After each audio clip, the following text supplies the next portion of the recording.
Yesus tidak mengajarkan dirinya Tuhan? Karena Yesus sadar dia bukan orang gila. Dia sadar sesadar-sadarnya kalau dia adalah manusia. Kesaksiannya Yohanes 5 nomor 36. Salam satu Tuhan. Para sahabat, dukung semua ya channel Bensa News Muslim. Di like, di subscribe, di share sebanyak mungkin untuk supaya mencegah sahabat-sahabat kita di luar sana tidak terpengaruh terhadap pemurtadan. Ada yang bertanya, wahai Bang Suma, di mana Yesus mengatakan dirinya bukan Tuhan? Jawab, Yohanes 7 nomor 28 nomor 29. Yesus berkata dengan jelas, aku bukan Tuhan. Kenapa saya mengatakan begitu? Karena Yesus mengatakan, kamu tidak mengenal Bapa, tapi kau mengenal aku. Berarti aku bukan Bapa. Jelas itu. Nah, jadi ya, tapi itu tidak apa-apa. Itu adalah konsep keyakinan saudara. Kita menghargai iman saudara, kepercayaan saudara. Tapi ketika berbicara mengenai Tuhan dalam skala global, maka konsep bertuhan Anda itu sangat keliru. Tidak ada diajarkan oleh para nabi termasuk Yesus. Demikian. Gini ya, memang Tuhan itu sebenarnya kan irasional, di luar batas akal manusia ya. Yang pertama, tapi yang tadi ayat-ayat yang Bang Zuma bilang itu memang benar, itu ada di Alkitab. Memang sebenarnya memang Alkitab itu juga untuk dimengerti makna yang sesungguhnya itu memang harus secara roh, karena apalagi perjanjian baru itu beda, perjanjian lama sama perjanjian baru itu sangat berbeda. Perjanjian lama adalah di mana Tuhan itu mengadakan perjanjian secara fisik, secara lahiriah, dan kutuk dan berkatnya juga diterima juga secara fisik oleh bangsa Israel pada masa itu. Tetapi di perjanjian baru itu Tuhan mengikatkan dirinya dengan perjanjian secara roh. Makanya berkat atau kutuk yang diterima juga secara roh gitu. Jadi sebenarnya itu yang tadi yang Bang Suma bilang saya kurang gitu ingat, tapi yang pasti tadi saya ada ingat mengenai yang ayat-ayat tersebut seolah-olah kontradiksi dengan sisi ketuhanannya Yesus Kristus memang.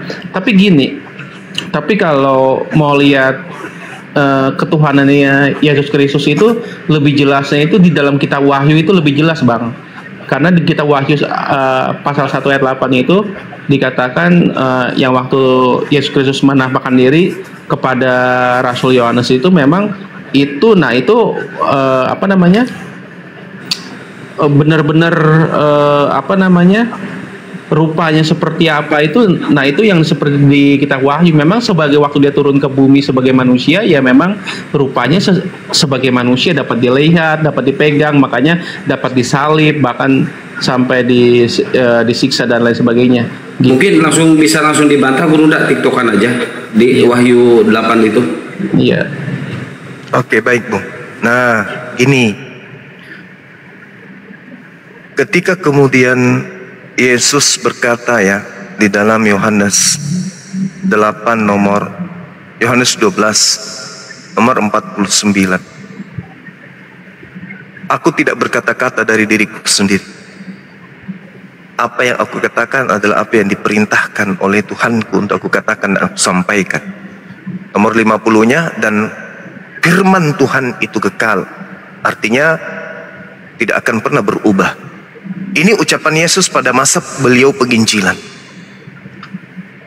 Dan masa penginjilan Yesus, saya sebagai apologet nih, bersama dengan guru-guru saya yang ada di sini, itu kita sudah berapa puluh tahun mengkaji Bible.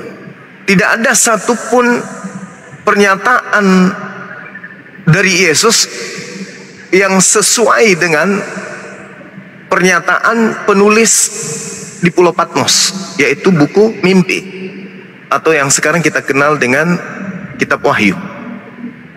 Itu tak ada satupun pernyataan Yesus yang seirama dengan itu. Akulah Alfa, akulah Omega, akulah yang terdahulu, akulah yang terkemudian. Tak ada sedikit pun. Bahkan kalau Anda melihat data Yohanes 8:42, aku datang bukan atas kehendakku. Berarti yang maha berkehendak itu bukan Yesus. Yesus ini adalah makhluk baru, ciptaan baru. Sedangkan Alfa dan Omega itu adalah pernyataan yang muncul kemudian di tahun 100 sampai 130 di Pulau Patmos. Tidak sesaman dengan Yesus. Dengan kata lain, Yesus pada zamannya bukanlah Tuhan. 100 tahun kemudian lebihnya, di abad keempat pastinya, barulah Yesus itu Tuhan. Ini sesuatu yang perlu Anda pahami dengan baik. Apakah kitab Wahyu ini ada pada zaman Yesus? Tak ada. Lalu bagaimana kemudian pernyataan manusia dianggap sebagai konsep utama untuk mempertuhankan anak Maria? Apa dasar pijakannya? Tidak ada. Yesus tidak pernah mengatakan itu.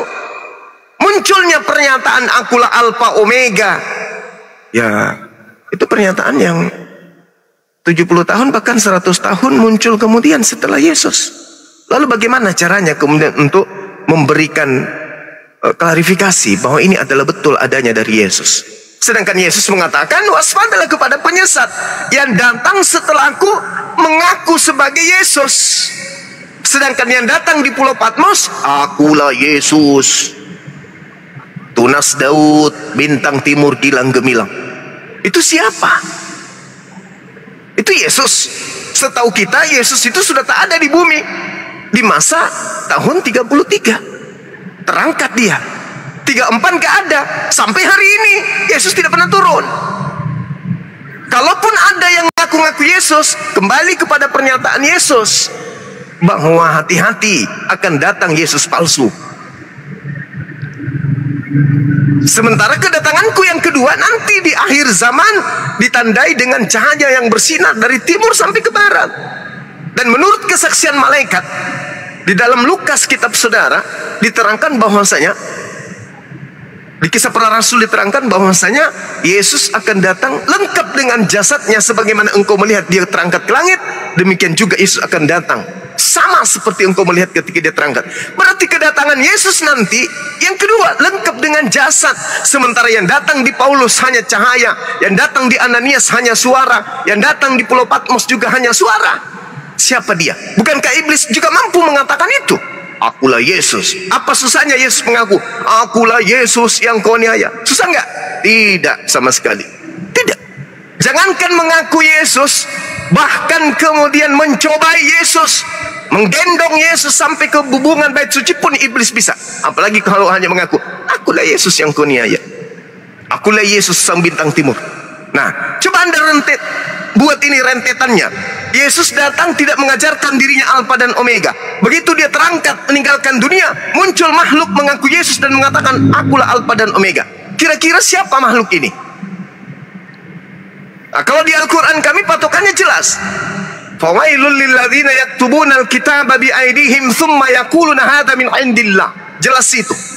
Celakalah orang yang menulis sebuah buku dan mengatakan ini dari Allah, padahal itu adalah ucapan mereka sendiri, tulisan tangan mereka sendiri.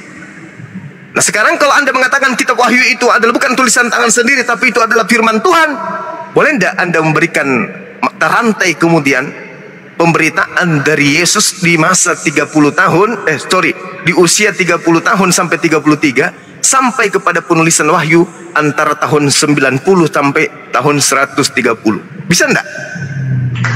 Kalau tidak berarti Al-Quran betul. Famailul lilladzina yaktubuna al-kitaba biaidihim. Celakalah mereka yang menulis kitab dengan tangan mereka sendiri. Nah, kalau penulis Wahyu tidak sendiri menuliskan, berarti ada klarifikasi, ada legitimasi, ada pernyataan, ada penunjukan langsung dari Yesus. Benarkah itu ada? Silakan saudara buktikan. Oke, Bang. Aduh, pertanyaannya banyak nih. Saya jawab satu-satu dulu ya. Silakan. Yang pertama gini, oke. Tadi kan Bang Cuma bilang nggak ada yang statement di kitab Wahyu yang waktu Yesus Kristus menampakkan diri kepada Paulus waktu masih jadi Saulus, itu kan seolah-olah kontradiksi dengan pernyataannya di keempat kitab utama, di keempat kitab Injil yaitu Matius, Markus, Lukas, Yohanes ya kan.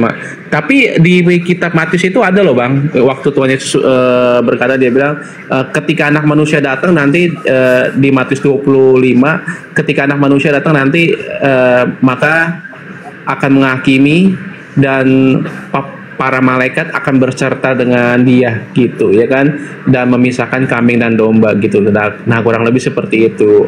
Terus baru ketika Yesus juga mengatakan, Petrus, di atas batu karang ini aku akan mendirikan jemaatku dan pintu alam maut tidak akan menguasainya. Nah kurang lebih seperti itu. Jadi ada juga statement-statement yang lain yang hendak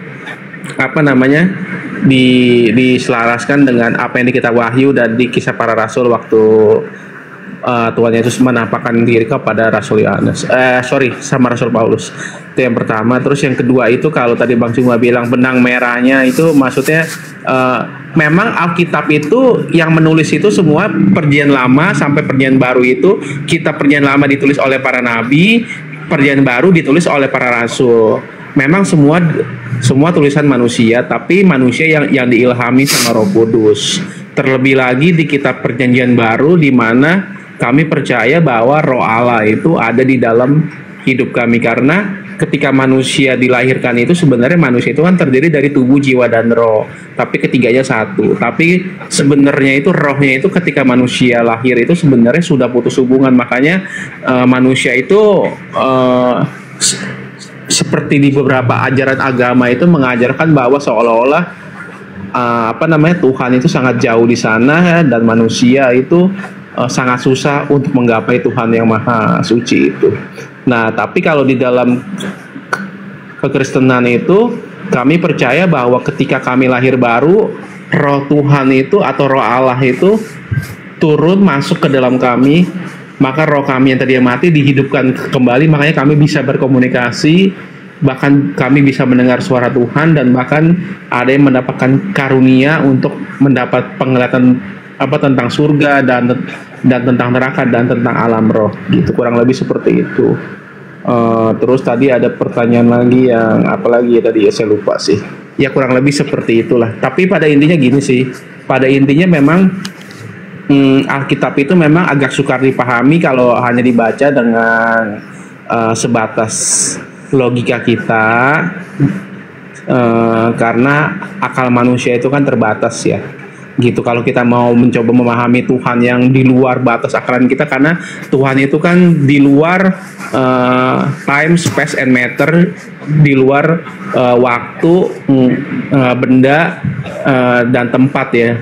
Dia di luar dimensi itu. Jadi transcendent lah ya. Jadi sebenarnya kita tuh susah mau menggapai itu kalau kita tidak diberikan pengertian atau understanding gitu. Baik, mungkin menurut Anda memahami Bible itu harus pakai akal dan logika. Silakan Gerunda, apa dong? Baik, host, kalau saya kepanjangan mohon untuk diikat aja ya. Jadi gini Bung, ketika kita berbicara mengenai Tuhan, satu-satunya agama yang konsep Tuhannya rasional, seimbang antara akal dan pewahyuan itu hanya Islam. Al-Quran mengatakan bahwasanya sesungguhnya dengan adanya siang dan malam, penciptaan malam dan siang, itu bukti keberadaan Tuhan. Jadi pencipta alam semesta ketika dikatakan laisa kamitslihi syai', tidak serupa dengan apapun, 2 Samuel 7 nomor 22, tidak sama seperti apapun. Yesus mengatakan kamu tidak pernah melihatnya. Paulus mengatakan tak ada seorang pun yang pernah melihatnya. Maka bagaimana kemudian Tuhan itu bisa menyatakan dirinya? Kalau di Al-Quran jelas Allah menyatakan diri pada diri manusia, pada alam semesta ini. Makanya dikatakan dalam Al-Quran, wa nahnu akrabu ilaihi min hablil warid. Bahkan aku, kata Allah, lebih dekat kepada manusia dari urat leher mereka sendiri. Jadi ketika kita berbicara mengenai keberadaan Tuhan, Tuhan kita ini menciptakan 2 alam. Alam semesta dan alam diri kita ini. alam kecil. Itulah cara Allah memberikan bukti kehadiran dirinya. Allah menciptakan alam semesta, alam jagat raya ini sebagai tempat tergantungnya gugusan bintang-bintang. Sedangkan alam kedua adalah ya tubuh kita ini alam kecil. Jadi Tuhan menyatakan eksistensi keberadaannya, kehadirannya kepada kita manusia dengan cara Tuhan menciptakan alam semesta. Bukti Tuhan itu hadir adanya alam semesta. Siang dan malam, hujan, terik, tumbuhan, binatang, manusia, malaikat, daratan, lautan, awan. Itu bukti bahwa Tuhan itu hadir. Tuhan itu ada menyertai kita. Kita bisa berbicara, kita bisa mendengarkan, kita bisa tidur, kita bisa makan, kita bisa merasakan apapun. Bukti kehadiran Tuhan. Kalau tidak ada Tuhan, kita juga tak ada. Bukti adanya Tuhan, ya kita ini ada. Kita ini siapa? Tangan ini bukan punya kita. Mulut bukan punya kita. Mata bukan punya kita. Kuping bukan punya kita. Tubuh seluruhnya bukan punya kita. Ini cuma pinjaman dari Tuhan. Apa yang kita punya? Tak ada. Bahkan isi kepala yang kita katakan, kita klaim ini punya kita, kita nggak tahu apa yang ada di dalam. Apa yang ada dalam rongga perut, rongga dada kita, kita tidak tahu. Tapi kita mengklaim ini adalah punya kita. Padahal kita pun tidak tahu. Menjadi laki-laki, menjadi perempuan pada saat dilahirkan, kita tidak pernah kemudian mengatakan, Tuhan ciptakan aku dalam bentuk laki-laki, perempuan. Tak pernah. Seketika kita ada, kun fayakun. Artinya kita ini milik Sang Pencipta. Dengan demikian membuktikan kehadiran Tuhan, ya adanya kita. Inilah yang dikatakan bahwasanya Tuhan ciptakan dua alam sebagai pertanda kehadiran dirinya. Alam jagat raya dan alam kecil yang adalah tubuh manusia. Jadi tidak perlu Tuhan itu datang bagi orang yang berakal. Tuhan datang jadi bayi. Oh, Tuhan itu ada. Tidak kayak begitu, Bung. Ketika Tuhan menjadi manusia, berarti Tuhan menjadi ciptaan. Apakah itu tidak masuk? Apakah itu masuk akal? Tidak masuk akal. Maka alasan Kristen, memang kami punya Tuhan tidak bisa dilogikakan. Berarti Tuhanmu tidak maha mengetahui. Tuhan itu harus dilogikakan, harus masuk logika kita. Nah, logikanya di mana? Allah mengatakan walaqad khalaqnal insan wa na'lamu ma tuwaswisu bihi nafsu. Itu kata Allah. Bahwa aku menciptakan manusia dan sungguh kami menciptakan manusia dan mengetahui apa yang dibisikkan oleh hati mereka. Berarti Tuhan di luar logika, ya itu agama Anda. Saya kira begitu. Iya. Jadi dalam hal yang tadi Bang Zuma bilang kalau Tuhan itu ada dengan bukti bahwa Dia menciptakan alam semesta, alam kita, dunia dan alam jagat raya, saya setuju dalam hal itu. Saya setuju yang Bang Zuma bilang, saya setuju. Cuman saya juga dulu mempelajari gini, Bang. Hampir semua agama saya pelajari, memang walaupun nggak full 100% ya, tapi karena dulu saya sempat mencari, memang dia di dunia ini kan ada banyak agama, ya kan, pasti kan nggak mungkin semuanya benar, pasti ada salah satu yang benar gitu, ya kan, gitu. Nah, berarti agama yang mana? Nah, kalau boleh nih saya ingin bertanya apa tentang Islam, Bang, kalau boleh, Bang. Silakan. Boleh, silakan, Bang. Iya, dulu kan saya pernah belajar bahwa Islam itu ada, sebelum lahir itu ada 4 alam ya, alam kandung dan alam apalagi itu saya lupa ingat lah, kurang lebih seperti itu. Nah, saya sempat belajar juga sejarahnya Nabi Muhammad yang diimani oleh umat Muslim, ya kan. Nah, cuman masalah gini kan, dikatakan kan bahwa Islam itu kan agama penyempurna, ya kan, yang datang terakhir. Kenapa Allah itu tidak menciptakan atau menurunkan agama Islam itu dari awal supaya manusia tidak tersesat? Yang pertama, ya kan. Yang kedua itu Bang, boleh satu-satu nggak pertanyaannya? Biar siap, kena ke poinnya. Siap, boleh. Oke, berarti pertanyaannya kenapa Allah tidak menurunkan Islam ini dari pertama itu, ya, Bang? Iya. Oke, silakan Gerunda, pertanyaannya keren, bagus. Iya, jadi gini, Bung. Kalau kita melihat di dalam Al-Quran, surah Al-Ma'idah, Al-yawma akmaltu lakum dinakum. pada hari ini telah kusempurnakan nikmat. Di antara nikmat yang disempurnakan oleh Allah itu adalah nikmatnya, sempurnanya kaidah aturan-aturan main yang dibutuhkan oleh umat manusia. Itu dulu poinnya. Itu harus diimani dulu. Nah, kenapa Islam itu tidak disempurnakan pada zaman Adam? Bahaya itu, Bang. Kok bisa kayak gitu? Yes, karena Islam itu mencakup banyak hal. Islam itu tidak hanya mencakup satu hal saja, tapi mencakup segala hal yang dibutuhkan oleh umat manusia. Kesempurnaan Islam itu bertolak tumpu kepada semua aspek yang dibutuhkan demi kemaslahatan umat manusia. Contoh, ibadah haji misalnya.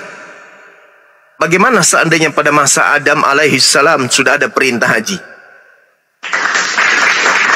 Apakah relevan? Enggak relevan. Maka ketika kemudian Islam itu dikatakan disempurnakan, berarti item-item pengajaran tentang dinul Islam, ajaran Islam, itu sudah Allah tanamkan sejak Nabi Adam alaihissalam. Apa itu? Ketaatan. Perintah untuk taat kepada Tuhan. Maka ketika kemudian satu pelanggaran yang dilakukan oleh Adam alaihissalam, maka dia dihukum oleh Tuhan karena melanggar perintah. Nah, Islam itu datang damai sejahtera. Shalom, salam. Islam adalah damai sejahtera. Ketika Adam alaihissalam kemudian mentaati perintah-perintah Tuhan, hidupnya akan damai, hidupnya akan sejahtera. Adam bertuhankan satu Tuhan. Itu kaidah, itu aturan. Nah, ketika melanggar satu perintah, maka Adam kemudian kena pelanggaran. Tapi di Islam kemudian diajarkan fatalaqa Adamu min rabbih kalimatin fataba alaih innahu huwat tawwabur rahim. Ketika Adam kemudian bersalah, Allah kemudian memberikan kalimat untuk bertaubat. Lalu Adam alaihissalam bertaubat, taubatnya diterima. Tidak ada dosa waris. Keturunannya tak ada yang mewarisi dosanya, tak ada. Karena kenapa? Adam bertaubat, taubatnya diterima, selesai perkara. Nah, kenapa tidak dia sampaikan Islam pada masa itu? Sudah disampaikan. Yang sampai pada Adam masa itu adalah Islam dalam skala kecil, belum disempurnakan. Islam kemudian beranjak kepada masa Abraham alaihissalam. Islam sudah ada. Abraham diajarkan kemudian ajaran Islam, namun belum sempurna. Setelah itu kepada Nabi Musa, Islam sudah ada, belum sempurna. Nabi Isa, Yesus, Islam sudah ada, belum sempurna. Belum, tapi sempurna pada zamannya. Karena ajaran-ajaran kepada Abraham, kepada Nabi Musa, kepada Nabi Isa, itu sifatnya hanya bersifat sementara. Karena kenapa? Itu hanya berlaku pada zamannya. Karena ajaran itu tidak relevan dengan semua zaman.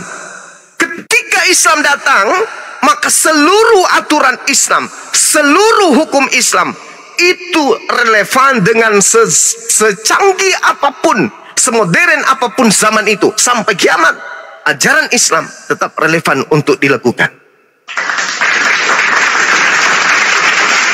Contoh. Contoh ketika ada perintah kemudian di dalam ajaran Yahudi. Seperti Sabat misalnya. Hari Sabtu. Gak boleh melakukan apapun. Tak boleh menyalakan lampu. Tak boleh melakukan apapun. Ingat bang, hari ini perbankan 1 jam aja listrik padam. Apa yang terjadi di negara kita ini dulu? Di negara kita ini dulu 1 jam listrik padam, perbankan tanpa genset, tanpa cadangan kemudian aliran listrik, maka perekonomian akan beku. Dan itu akan mendatangkan kerugian yang sangat luar biasa. Sabat, kalau sungguh-sungguh sabat, listrik tak boleh dinyalakan. Satu hari 24 jam listrik tidak dipadam, tidak dinyalakan sama sekali. Ekonomi dunia buntu. Dan itu terjadi 4 kali dalam sebulan. Kacau negara bumi ini. Kacau bumi ini. Itu baru satu aspek kehidupan. Baru perbankan. Belum kesehatan rumah sakit dan seterusnya. Bagaimana orang yang mau operasi jantung? Bagaimana orang yang kemudian diopnam, masuk UGD dan seterusnya? Mati lampu selama 24 jam karena sambat. Apakah itu masih bisa dilakukan? Tidak bisa. Maka Allah menggantikan hukum itu. Apa hukum yang digunakan oleh Allah kemudian? Ya ayyuhalladzina amanu idza nudiya lis-salati min yaumil jum'ah. Maka hukum yang setelah sambat berganti untuk seluruh manusia sampai hari kiamat adalah salat Jumat. Maka Allah mendatangkan hukum yang selaras kemudian dengan kehidupan kemaslahatan hidup manusia. Apa itu?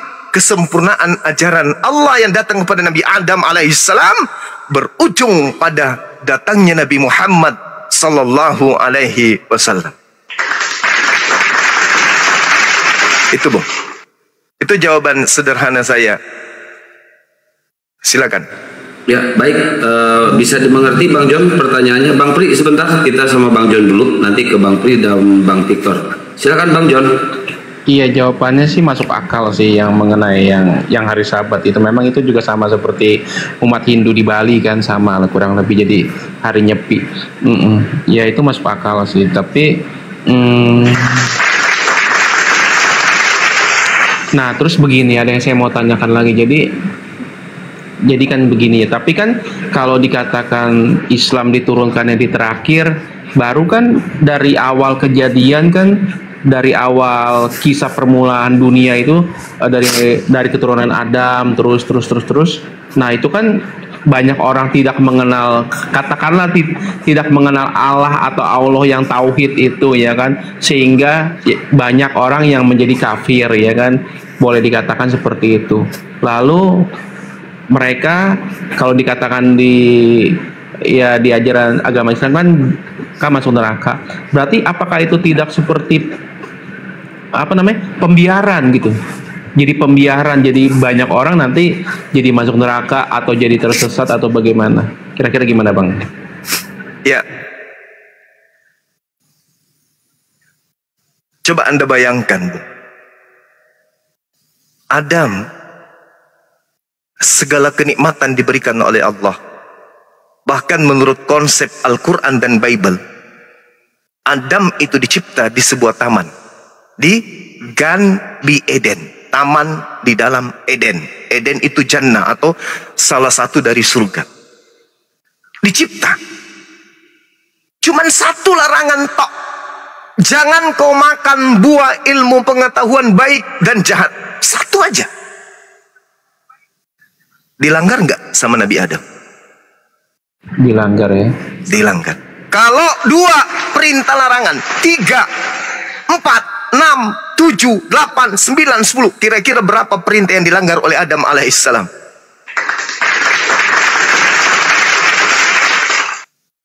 Bisa dihitung kalau ajaran Al-Quran dibawa pada masa Adam alaihissalam, maka Adam tak layak masuk surga. Karena akan penuh dengan pelanggaran-pelanggaran.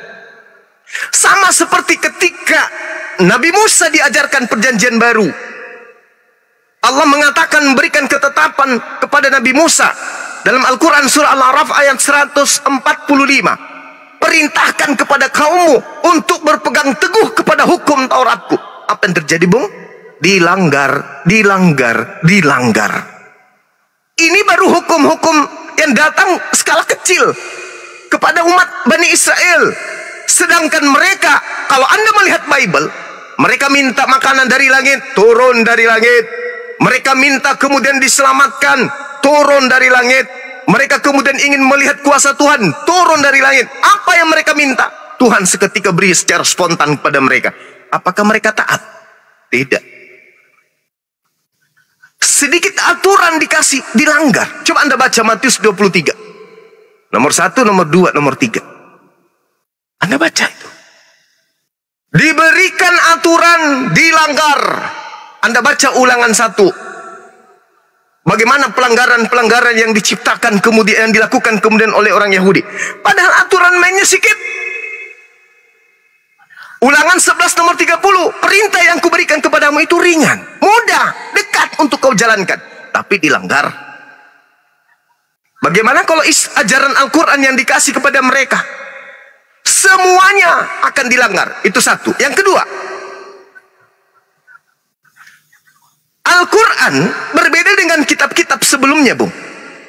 Taurat datang, ada jaminan Allah, ada jaminan Elohim. Aku wahyukan Taurat, aku juga yang akan menjaganya. Ada? Nggak ada. Zabur ada? Ada. Injil ada perintah? Ada. Kenapa? Allah Maha tahu. Umat di mana kitabku, aturanku aku wahyukan adalah umat yang tegar tengkuk. Dia tidak bisa memegang amanah. Sehingga hukum yang datang kepada mereka, ketika hukum ini diberlakukan untuk seluruh umat manusia sampai hari kiamat nanti, maka semua manusia akan tersesat. Dikenakan apa? Karena kitabku, firmanku sudah dirubah-rubah oleh mereka. Maka aturan mainku yang berguna untuk manusia seluruhnya sampai hari kiamat harus kuamanahkan kepada bangsa yang bisa memegang amanah, yaitu Bani Yishmael.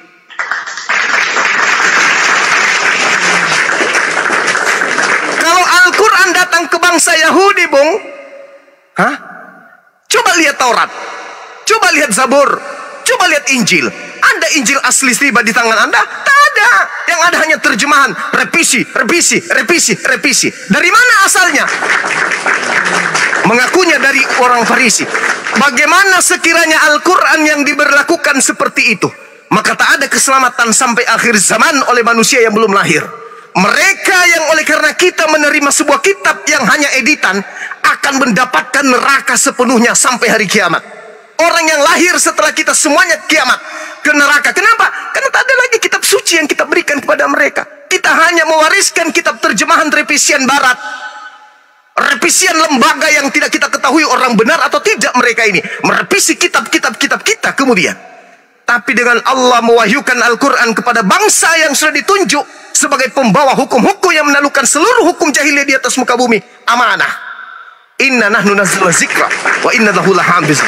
Aku mewahyukan Al-Quran kepada orang yang amanah, Siddiq, Al-Amin, yang terpercaya. Maka Al-Quran itu sampai pada hari akhir zaman. Maka ketetapan itu sampai kepada seluruh umat manusia. Maka tak ada lagi nanti di hari kiamat memprotes, ya Rabb, aku tidak masuk pada kelompok orang selamat karena kepada aku tidak ada kitab suci yang murni darimu.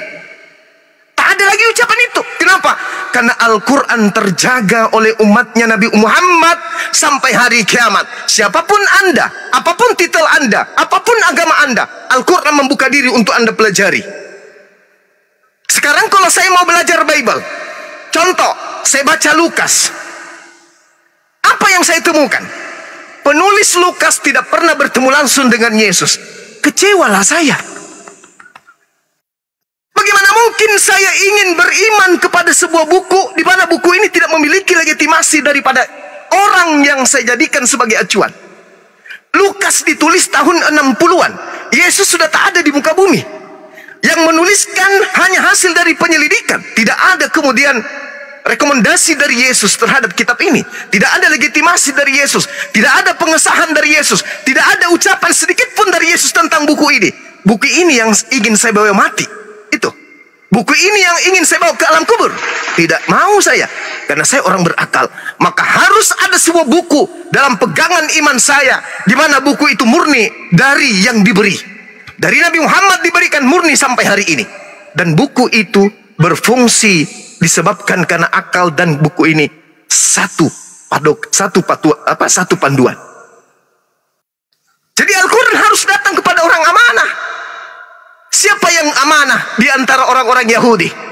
Sedangkan Yesus yang datang membangkitkan orang mati, membuat orang buta melihat, orang lumpuh berjalan, anggur dibuatnya air menjadi anggur, badai dibuatnya kemudian menjadi tenang, bahkan orang mati pun dihidupkan. Tapi apakah mereka sadar untuk menerima kenabian Nabi Yesus, Nabi Isa? Tidak. Mereka hanya menganggapnya lelucon.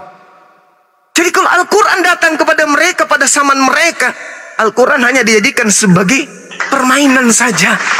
Jangankan Al-Quran, Tuhan datang melalui Nabi Musa, laut dibelah. Mereka beriman? Lah, tidak. Tidak beriman. Coba Anda bayangkan, Bung, ya. Kekuasaan yang menduduki kemudian Yerusalem. Di masa pembuangan. Kemudian mereka masuk ke tanah Kanaan.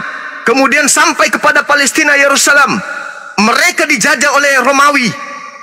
Ada di antara mereka yang berjuang untuk membebaskan Palestina, Yerusalem, Israel? Tidak ada. Mereka masa bodoh. Mereka mencari kambing hitam. Sampai Yesus juga menjadi korban sebagai kambing hitam. Lebih baik Yesus mati daripada bangsa kita dirampas oleh orang Roma. Kenapa tidak berjuang? Kenapa enggak berjuang untuk membebaskan Palestina, Israel dari kungkungan penjajahan Romawi? Kenapa? Mereka masa bodoh. Nabi Musa aja disuruh berperang. Weh Musa, kau ajaklah Tuhanmu untuk berperang. Kami tunggu aja di sini. Setelah kamu menang, barulah kami masuk ke dalam tanah Kanaan. Itu tabiat mereka. Yesus datang, dijadikan kambing hitam. Ada mereka bersatu untuk mengusir Romawi? Tidak. Siapa yang datang mengusir Romawi? Membersihkan ajaran pagan dari Palestina. Kaumnya, umatnya Nabi Muhammad sallallahu alaihi wasallam. Ingat, Bu. Ingat. Menurut tradisi orang-orang Katolik, sebelum kemudian Indonesia merdeka, misionaris dari Jerman sudah menapaki kakinya di tanah pertiwi ini. Belanda datang menjajah. Jerman sudah membawa agama Kristen masuk ke pertiwi. Ada mereka berjuang untuk melawan Belanda? Mereka justru datang melalui kaki tangan Belanda masuk ke Nusantara ini. Jerman yang membawa agama Katolik di tanah Medan, tanah orang Batak, tidak ada perlawanan terhadap Belanda. Tapi umatnya lah Rasulullah Muhammad sallallahu alaihi wasallam yang kemudian berjuang mengusir penjajah. Jadi Palestina, Yerusalem, Israel bersih dari penjajah berkat umatnya Nabi Muhammad. Nusantara bersih dari penjajah berkat umatnya Nabi Muhammad sallallahu alaihi wasallam. Kenapa bisa demikian? Karena Al-Quran itu harus murni disampaikan sampai hari kiamat. Bagaimana dengan Taurat? Ada aslinya? Tunjukkan kepada saya. Bagaimana dengan Zabur? Ada aslinya? Tunjukkan kepada saya. Bagaimana dengan Injil? Ada aslinya? Tunjukkan kepada saya. Bagaimana dengan Al-Quran? Aslinya mana? Nih. Di dalam pikiran dan akal umat Islam seluruhnya. Itulah Al-Quran. Saya kira begitu, Bung. Kenapa Al-Quran itu datang bukan pada zaman dahulu? Kenapa Islam datang bukan pada zaman dahulu disempurnakan? Datang pada masa Nabi Muhammad sallallahu alaihi wasallam. Karena disitulah kemudian lahir manusia suci di atas muka bumi yang bernama Nabi Muhammad sallallahu alaihi wasallam yang dibuatkan oleh Yesus dan juga Nabi Musa di dalam Ulangan 18 nomor 18 sampai nomor 19 dan juga di dalam Yohanes 16 nomor 7 sampai nomor 15. Demikian. Masya Allah, jawaban dari Gurunda sangat berkelas dan berilmu. Allahu Akbar. Mungkin Bang Victor mau menambahkan? Bang Victor. Baik, saya mau sedikit. Tadi saya dengar tentang pengetahuan cara beriman dari Islam ya, pengetahuan. Nah, saya tadi kan dengar tentang kabar baik ya, yang ada di menurut Bang Juma itu kabar baik ternyata itu suatu hukuman atau apalah istilahnya itu kabar baik itu. Nah, itu dari secara logika pengetahuan kita itu juga nggak masuk akal ya. Kok kabar baik, kok bisa dia dapat hukum? Di mana ada kabar baik yang ternyata kita dapat hukuman kan gitu? Ya, jadi menurut saya logikanya nggak masuk. Nah, yang kita percaya kabar baik itu justru yang datang dari Injil bahwa dosaku sudah diampuni. Itu berita baik yang kita terima, yang itu yang jelas-jelas baik gitu. Secara logika masuk, ya kan, dosa kita diampuni, yang ditebus oleh Yesus. Itu benar-benar kabar baik yang masuk akal gitu. Justru yang tadi Bang Juma jelaskan itu justru nggak masuk akal ya. Baik, gitu. Boleh dibantah sama Gurunda ya, Pak Victor? Boleh dijawab ya? Ya. Baik, silakan Gurunda. Mau dilanjut atau itu dulu ya? Oke. Ya, saya pun tidak panjang, Bang. Jadi gini, saya kasih analogi. Ketika ada orang kemudian berdiri di atas atau di tengah jalan, datanglah kemudian juru selamat menyampaikan kepada orang yang tadi, kamu berdiri di sini, kamu akan digilas kereta. Itu kabar gembira bagi orang yang berakal. Kabar gembiranya di mana? Dengan dia menggunakan akal, kalau saya tetap berdiri di sini, saya akan digilas motor. Saya digilas oleh kereta. Tapi kalau dia tidak mengindahkan kemudian berita itu, kata Al-Quran, "Fabasyirhum bi'azabin alim." Maka kabar gembiranya adalah asap yang pedih. Karena dia tidak mengindahkan kabar gembira tadi, maka asap yang pedih. Mati dia, digilas oleh kereta.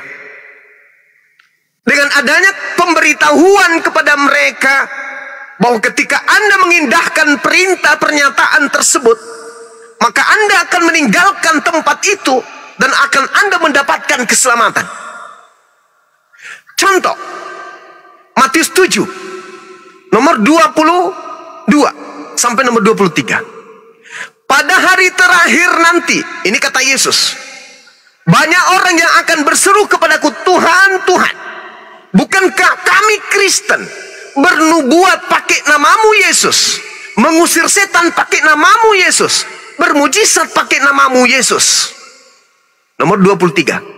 Pada hari itulah, pada saat itulah aku Yesus akan berterus terang kepada mereka, enyahlah daripadaku, aku tidak mengenal kalian, kalian semua adalah pembuat kejahatan. Kalau saudara menggunakan akal,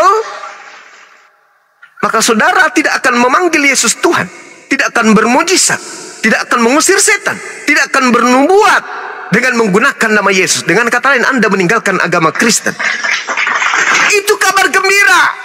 Tapi ketika Anda tetap mati dalam keadaan Kristen, bermujizat, bernubuat, memanggil nama Yesus, maka Anda akan mendapatkan azab yang pedih. Paham sampai di sana? Itulah Al-Quran menerangkan itu. Innalladzina yakfuruna bi ayatillah wa yaqtuluna nabi, dan seterusnya. Al-Quran menerangkan seperti itu. Fabasyirhum bi'azabin alim. Sampaikanlah kepada mereka kabar gembira, yaitu tentang azab yang pedih. Kalau Anda mengindahkan azab pedih ini, Anda pergi, tinggalkan itu. Innalladzina kafaru min ahlil kitabi wal musyrikina fi nari jahannam khalidina fiha abada. Sesungguhnya orang-orang kafir, kesimpulannya dikatakan mereka akan masuk ke dalam neraka jahanam, kekal di dalamnya. Itu kabar gembira. Karena Anda dalam keadaan kafir, diberitakan kepada Anda, wahai kafir, ya, kalau Anda mati dalam kekafiran, Anda akan masuk ke dalam neraka, kekal di dalam neraka. Maka Anda meninggalkan kemudian kekafiran, berarti itu kabar gembira untuk Anda. Alhamdulillah, Bang Suma datang kepadaku sebagai juru selamatku, mengingatkan aku agar aku tidak mati dalam keadaan kafir. Kabar gembira. Tapi kalau Anda tidak mengindahkan, akal Anda matikan, Anda tetap aja di situ, bahkan menganggap Bang Suma sebagai penghujat, maka Anda akan mendapatkan asap yang pedih. Kabar gembiranya berubah menjadi asap pedih, karena tidak mengindahkan kabar gembira yang datang kepada umat Islam itu Anda. Al-Quran menerangkan orang kafir masuk ke neraka. Yesus menerangkan orang yang memanggilnya pun masuk ke neraka. Matius 13 nomor 50, semua pembuat kejahatan akan dilemparkan ke dalam api neraka. Sedangkan orang yang memanggil Yesus Tuhan, engkau semua adalah pembuat kejahatan, enyahlah daripadaku, aku tidak mengenal kalian. Pembuat kejahatan dilempar ke api neraka. Kurang apa lagi? Sekarang Anda mau menerima kabar gembiranya ini, Anda jadikan sebagai kabar asap yang pedih, atau Anda ingin menjadikan ini adalah solusi untuk keluar daripada asap yang pedih tersebut? Kembali kepada saudara. Ya, baik, teman-teman mohon ditetap layar ya, biar komannya kuat, karena akun Gurunda banyak yang kena report. Mudah-mudahan yang ini kuat. Silakan Pak Victor. Ya, baik. Jadi kabar gembira itu mungkin lebih tepatnya suatu nasihat atau peringatan mungkin ya. Lebih tepatnya kalau menurut saya nasihat untuk biar tidak dihukum, kan begitu. Kalau kabar gembira, kalau menurut saya lebih tepatnya kabar gembiranya yaitu kita mendapat sesuatu yang tidak seharusnya kita dapat, itu namanya kabar gembira. Kalau yang menurut saya, secara logika saya, gitu. Nah, kemudian soal Yesus Tuhan, ya ini kita lanjut lagi aja. Untuk Yesus Tuhan, menurut kita, kenapa kita menuhankan manusia atau apalah istilahnya. Nah, kita tidak pernah merasa menuhankan manusia sebagai orang Kristen, karena sebagai orang Kristen itu kita percaya bahwa Yesuslah memang dari awalnya dia adalah Tuhan, dia menjadi manusia, jadi tetap dia adalah Tuhan, bukan manusia yang dituhankan, begitu. Nah, kenapa dia di dalam Alkitab tidak pernah mau cari dalilnya bahwa Yesus mengaku dia Tuhan atau dialah Tuhan atau apalah istilahnya yang ditanyakan berulang-ulang oleh Bang Juma dan kawan-kawan, itu tidak akan ketemu memang, karena memang Tuhan itu datang ke dunia ini bukan untuk mengaku bahwa dia adalah Tuhan atau percayalah kepada aku, kan gitu. Dia tidak perlu datang untuk kita percaya kepada dia, tidak perlu dia datang sebagai manusia, begitu, sebagai Yesusnya ini, karena dia memang Tuhan. Dia tidak perlu kita sembah, dia Tuhan. Kita tidak perlu kita muliakan, dia tetap mulia, begitu. Itu yang saya pahami, gitu. Jadi dalil-dalil apapun yang untuk biar orang Islam percaya bahwa Yesus itu Tuhan memang tidak ada dan tidak diperlukan untuk percaya kepada Yesus, begitu.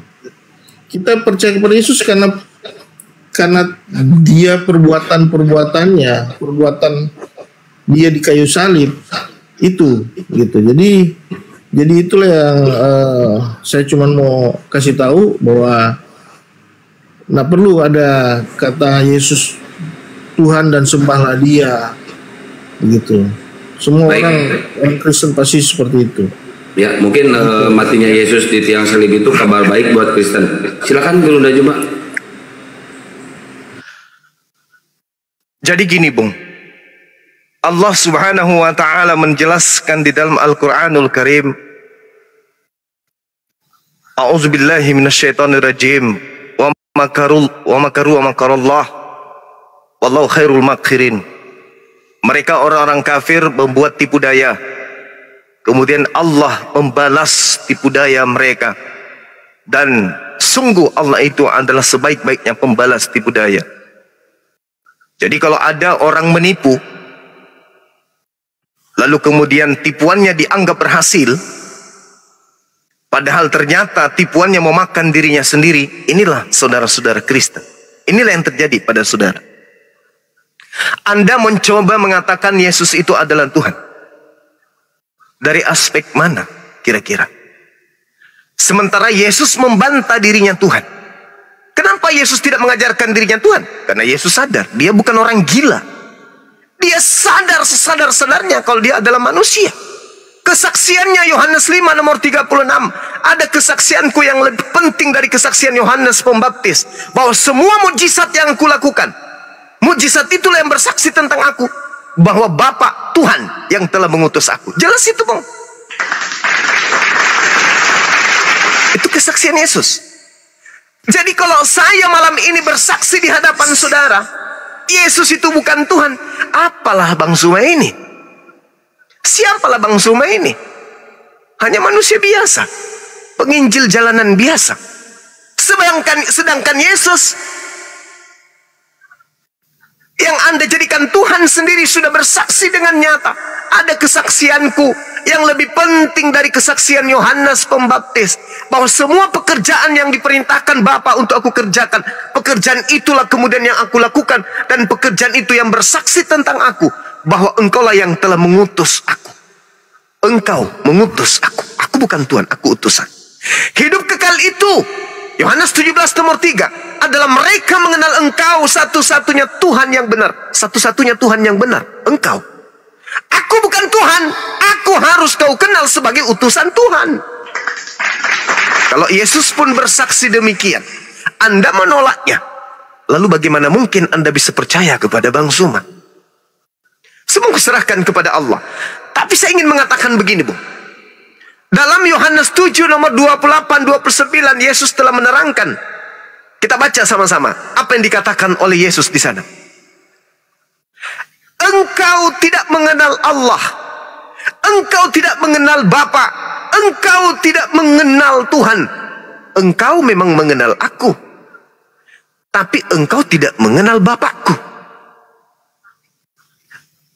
Dari pernyataan Yesus itu saja, kita sudah tahu bahwa Yesus ini sedang menyatakan kalau dirinya itu bukan Tuhan. Yohanes 7 nomor 28. Memang aku kamu kenal dan kamu tahu dari mana aku berasal, kata Yesus. Namun aku datang bukan atas kehendakku sendiri, tetapi aku diutus oleh Dia yang benar, yang tidak kamu kenal. Aku datang bukan atas kehendakku, tetapi atas kehendak Dia yang tidak kamu kenal. Engkau memang mengenal aku, tapi kamu tidak mengenal Dia yang mengutus aku. Kamu mengenal aku, tapi kamu tidak mengenal Dia yang mengutus aku. Berarti aku dan Dia yang mengutusku bukan sesuatu yang satu. Aku kenal Dia. Aku kenal Dia. Sebab aku datang dari Dia. Dialah yang mengutus aku. Kamu mengenal aku, tapi kamu tidak mengenal Dia. Kurang apa lagi coba? Ya, silakan. Salam. Apa kabar Bang Zuma? Baik. Kabar teman semua. Baik kawan. Cuman sering mau bersin ini. Waduh. Semoga cepat sehat ya. Ya, amin, amin. Tadi saya sempat dengar Bang Zuma mengatakan di hidup yang kekal itu di berapa? Yohanes 17 nomor 3. Yohanes 17 ayat 3. Bentar.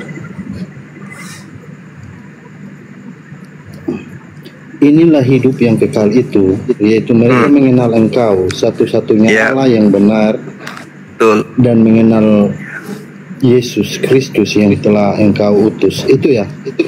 Yes. Oh, nah di sini saya ingin tahu Bang Zuma, apa Bang Zuma Allahnya itu Bapa Bang Zuma atau Allahnya siapa? Pencipta Rabbus Samawati wal Ardh, pencipta langit dan bumi, yang maha suci lagi maha tinggi. Ya. Siap. Maksud saya di sini kan ini menceritakan tentang Bapa. Yang dimaksud dengan Allah ini adalah Bapa. Iya, yang dimaksud Tuhan di situ Bapa. Kenapa Tuhannya Yahudi kemudian mereka panggil dengan sebutan Bapa? Karena orang-orang Yahudi itu intim dengan Tuhannya. Tuhan bersama dengan mereka. Inni ma'akum. Amsal 3 nomor 11 nomor 12. Dengarkanlah didikan Tuhan agar engkau memperoleh hidup. Taatilah perintah Tuhan, sebab Tuhan mengasihi engkau selayaknya ayah yang memberikan didikan kepada anaknya. Coba Anda baca situ.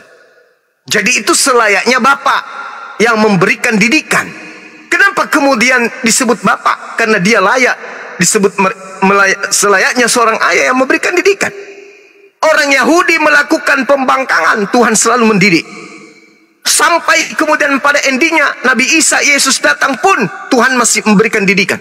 Bahkan sampai datangnya Nabi Muhammad, qad ja'akum rasuluna yubayyinu lakum, telah datang kepadamu wahai orang Yahudi, wahai pembangkang nabi-nabiku, wahai pembunuh para nabiku, telah datang kepadamu rasulku yaitu Nabi Muhammad. Diperintahkan, ikutlah kepadanya untuk jalan keselamatan. Qul in kuntum tuhibbunallaha fattabi'uni yuhibbukumullahu wa yaghfir lakum dzunubakum. Itu kata Allah, wahai ahli kitab, ikutlah kepada nabiku. Barang siapa yang ikut kepada beliau, maka engkau akan kuampuni dosa-dosamu. Aku akan mencintaimu, kata Allah. Saking cintanya Allah kepada mereka. Tapi meskipun demikian, mereka selalu ingkar sehingga mendatangkan kemungkaran Allah. Makanya mereka itu ibarat ayah dan anak. Makanya orang-orang Yahudi ini memanggil Tuhannya dengan sebutan apa? Sebutan Bapa. Menurut tradisi Bible, perjanjian lama dan perjanjian baru. Nah, itu kita masih pendekatan itu yang kita pakai. Artinya ketika Yesus memanggil Bapa, dia sedang memanggil Tuhannya. Mana buktinya? Kisah Para Rasul 4 nomor 30. Coba Anda baca pelan-pelan. Apa yang dikatakan di sana? Yesus disebut sebagai hamba yang suci. Dalam Al-Quran, Inni Abdullah atani al-kitaba wa ja'alani nabiyan. Aku ini adalah hamba Allah. Jelas itu. Al-Quran, pernyataan Yesus dalam Bible saudara pun mengatakan bahwa dirinya adalah hamba. Yohanes 4 nomor 22. Aku Yesus menyembah apa yang aku kenal. Kalian menyembah apa yang tidak kalian kenal. Yesus hamba. Inni Abdullah atani al-kitaba wa ja'alani nabiyan. Yesus mengaku itu, Bung. Jadi ketika ada orang bertanya, Anda bertanya, apakah Allah sama dengan Bapa? Ingat, Bapa yang Yahudi maksud adalah Elohim. Yesaya 59 nomor 15. Elohim adalah hakikat yang maha tinggi dan juga maha suci. Dalam Al-Quran disebut Subhanahu wa ta'ala. Jelas itu. Jadi kita tidak bisa kemudian memungkiri bahwa apa yang datang berupa pernyataan-pernyataan Tuhan kepada Bani Israel itu adalah pernyataan yang berasal dari Sang Hakikat Subhanahu wa ta'ala. Demikian. Oke, terima kasih Bang Suma. Nah, saya hanya bertanya, apakah Tuhannya Bang Suma itu Bapa sama seperti yang dikatakan di tadi Yohanes itu atau tidak? Nah, Bang Suma seharusnya menjelaskan itu. Nah, ya sama, Bu. Tadi Bang Suma, nah masalahnya mungkin coba Bang Suma tunjukkan kepada saya di Al-Quran di mana ada tertulis bahwa disebutkan Allah itu adalah Bapa. Nah, itu nanti tolong nanti tunjukkan kepada saya. Terus nanti Bang Suma juga di sini saya temukan bahwa Tuhan bangsa Israel itu mungkin kita lihat di Kejadian 17 itu ketika Abraham berumur 99 tahun, maka Tuhan menampakkan diri kepada Abraham. Ya, jadi Tuhan menampakkan diri kepada Abraham. Di Kejadian 18 ayat 1 juga di sana Tuhan menampakkan diri kepada Abraham. Nah, saya ingin tahu dari Bang Suma, apakah aulanya Bang Suma itu menampakkan diri dan itu kepada siapa? Silakan Bang Suma. Oke. Anda bisa membaca kemudian di dalam Al-Quran surah Al-A'raf. Al-Quran surah Al-A'raf. Oke, sebentar. Al-A'raf itu Al-Quran surah berapa ya? Ya, ketika kemudian Allah, Nabi Musa alaihissalam, atau baca di dalam Al-Quran surah Taha. Yang Anda baca dalam di mana? Yang penampakan di balik pohon tuh ya, suara di balik pohon tuh ya. Iya, betul. Itu kan di Musa kan itu sudah ada tertulis di dalam Kejadian, Bang Suma. Maksud saya, maksudnya? Maksud saya itu sebelum ada, misalnya kan dari Adam sampai sampai Nabi Muhammad, ya kan? Yeah. Nabi Muhammad kan yang memperkenalkan Allah kan Nabi Muhammad. Nah, itu start dari sana. Itu Allah pernah menampakkan diri start dari sana. Itu kepada siapa? Kepada Nabi Musa kan maksudnya ini ya? Enggak, maksud saya begini Bang Suma. Maksud saya Nabi Adam, mulai dari Adam sampai Yesus atau Isa itu kan itu sebelum Nabi Muhammad datang kan memperkenalkan Allah. Ya kan? Nah, itu start dari Nabi Muhammad itu sampai sekarang itu Allah pernah menampakkan diri kepada siapa? Loh, tadi bukannya di awal tadi saya sudah membacakan ayat suci Al-Quran ya? Dalam Al-Quran surah Qaf ayat 16 coba Anda baca. Qaf itu Al-Quran surah berapa ya? Ayat surah berapa itu teman-teman? Qaf itu surah berapa ya? Ada yang tahu? Qaf ayat 16. Qaf itu surah berapa? Ada yang tahu?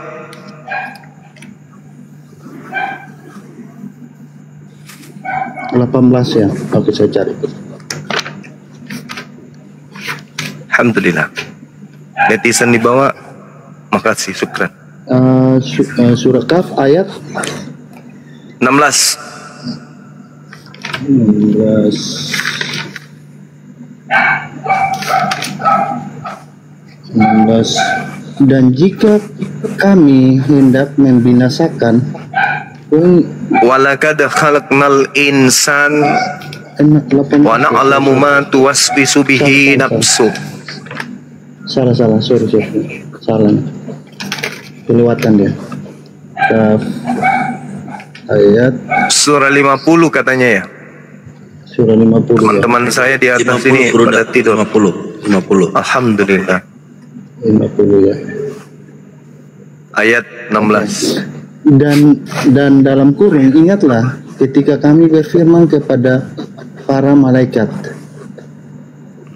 itulah sujudlah kamu kepada Adam. Kok bisa ya? Itu ya. Kok larinya Benar. ke situ ya? Itu Shad. Ini kaf. Yang saya maksud kaf. Al-Kaf ini. Iya, ini Al-Kaf. Bukan al-kaf tapi kaf. Bukan kaf ke 50 Bang. Kalau kaf 50, kalau al-kaf itu ke 18. Yang 50 Bang Pri. Oh, yang surat ke-50 ya. Iya. Ya. Oke. Bentar ya.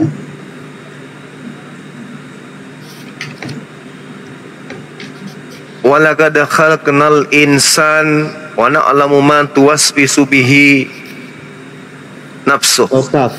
Kaf ayat ke berapa Bang Suma? 16. 16. Bentar ya.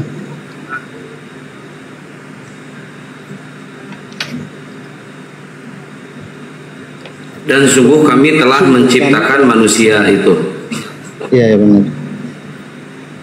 Dan mengetahui apa yang dibisikkan oleh hatinya. Dan kami lebih dekat kepadanya daripada urat lehernya.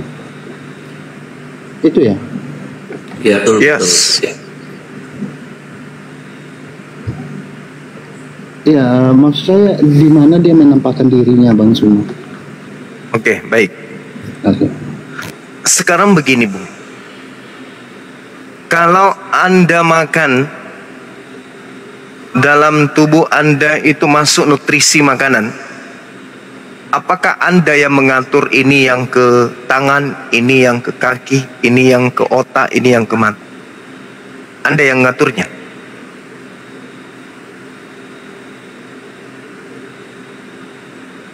Terima kasih Bang Suma. Saya tahu itu Tuhan yang ngatur. Hanya masalahnya di sini Bagus, kan Masya Allah. ada Tuhan dari Yahudi kan mengatakan Tuhannya benar. Kristen mengatakan Tuhannya benar. Terus saudara juga pasti mengatakan Tuhannya benar.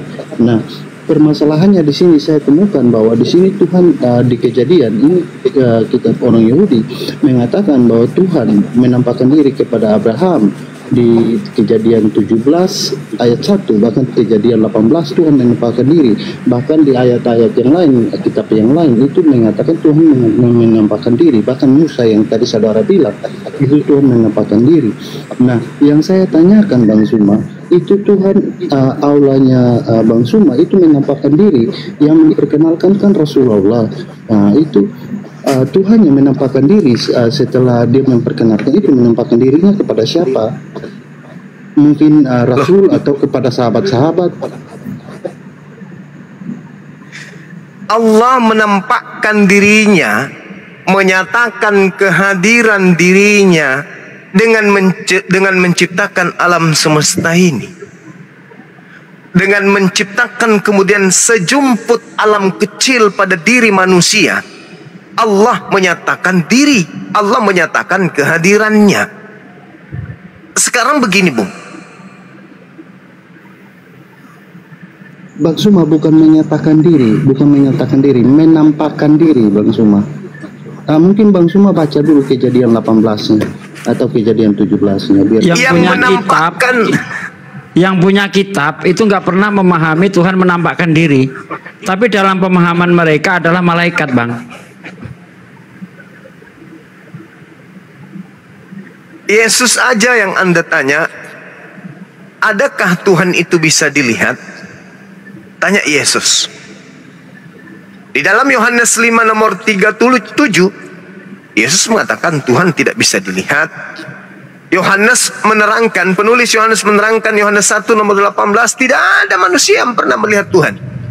Jadi yang dilihat oleh Abraham itu apa? Malak Elohim, malaikat Elohim. Kejadian 33 nomor 11 Anda baca.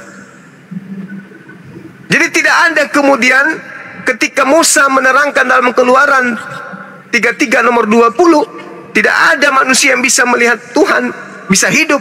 Itu bukti bahwa yang datang kepada Abraham itu bukan Tuhan. Andai saja yang datang kepada Abraham itu Tuhan, matilah Abraham. Berdasarkan Keluaran 33 nomor 20. Sebab tidak ada manusia bisa hidup dengan melihat wajahku, tak ada. Mati manusia itu. Jangankan manusia, alam semesta ini akan hancur lebur.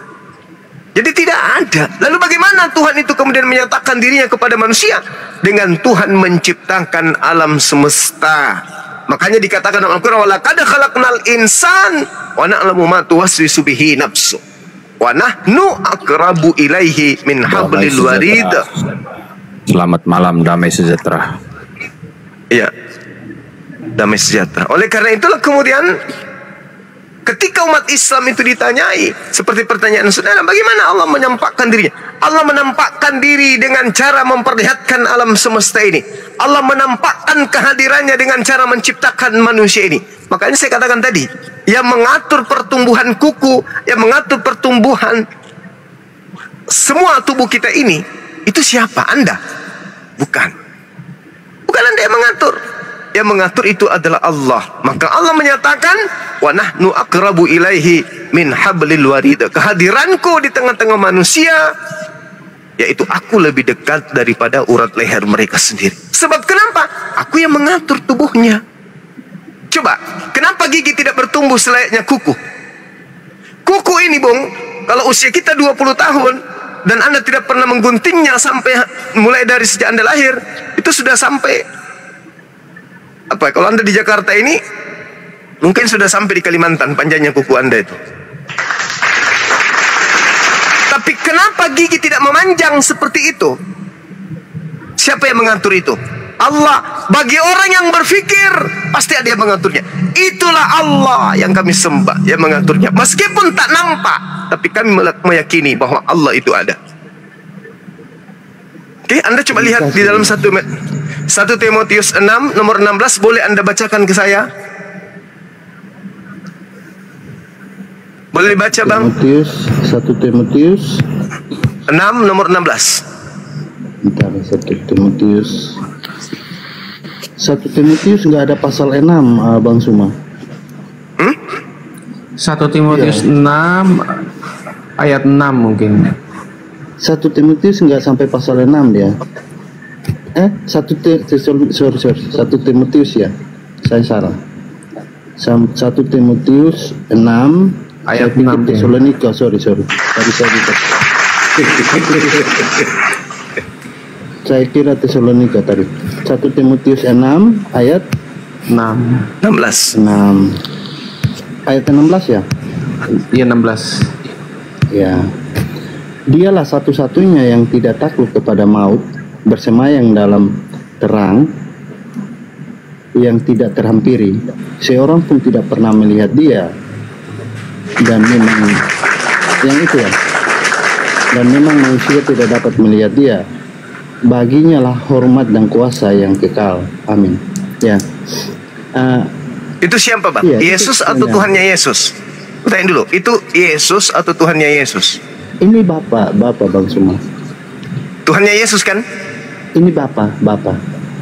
Ya, itu letaknya, itu Bapaknya Yesus, Tuhannya Yesus kan? Iya, ini Bapak. Jadi oke, Bang Suma, memang Bapak itu tidak, kami umat Kristen tidak pernah mengklaim bahwa Bapak itu dapat dilihat seperti itu, Bang Suma. Tapi itulah yang kami sembah, yang maha suci lagi maha tinggi. Nah, masalahnya Bang Suma, Tuhannya Bang Suma Allah, sedangkan Tuhannya kami itu Bapak, Bang Suma. Itu letak perbedaannya. Mati bijak. Gitu ya. Jadi Iya. Anda ingin membedakan Tuhan kami yang tidak menjadi Yesus dan Tuhannya Yahudi yang menjadi Yesus. Apa dasarnya Anda membedakan itu? Begini Bang Suma, tadi kita bahas bahwa Tuhan menampakkan diri, mau dia pakai malaikat, mau dia pakai Tadi Anda membaca 1 Timotius tadi tuh, itu salah. Iya, itu benar Bang Suma. Tapi lalu Anda mengatakan Tuhan menampakkan diri. Iya, dia memakai wujud malaikat. Karena tidak tertulis bahwa melihat malaikat orang akan mati kan, Bang Suma? Oh, berarti menurut saudara Tuhan Anda itu berubah wujud menjadi malaikat gitu? Mungkin Bang Suma baca dulu kejadiannya Bang Suma, biar Bang Suma tahu. Kejadian berapa? Pasal Kejadian 17. Ini bukan Kejadian 17, bukan. Kejadian 17 ayat 1, coba baca dulu Bang Suma. Coba Anda baca, coba. Oke, saya tampilkan ya. Ya.